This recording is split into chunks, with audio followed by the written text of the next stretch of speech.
Hey guys, it's me Brian of Mortar and Pastry, and today, gagawa tayo ng cheesecake flan. Ito yung mas pinakreamy na version ng ating classic na leche flan by adding cream cheese. Very rich, smooth, and silky. Perfect na perfect sa mga leche flan lovers like me. Kaya naman tara, gawa na tayo. Mortar and Pastry.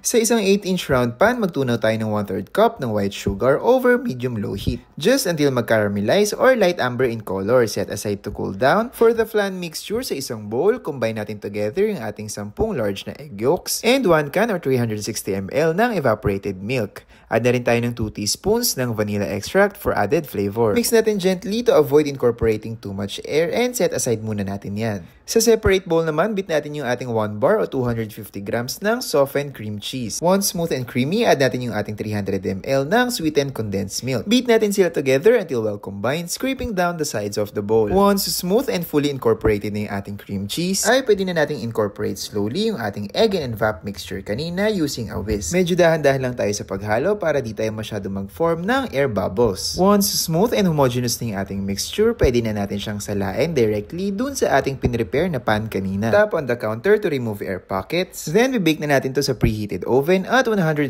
degrees Celsius. With water bath, maglalagay lang tayo ng hot water dun sa ating tray and bake for 50 minutes to an hour. Or pwede rin natin siyang i-steam ng 1 oras over medium-low heat. Once done baking, palamigin natin siya completely and chill natin overnight before serving. Mag-run lang tayo ng steel spatula or knife around the sides of the pan and gently turn it upside down sa ating serving plate. Give yourself a slice and perfect na perfect nga itong i-serve straight from the chiller. Sobrang sarap leche flan 2.0 na para bang kaya kong ubusin yung isang buo. And that's it. Enjoy your homemade cheesecake flan.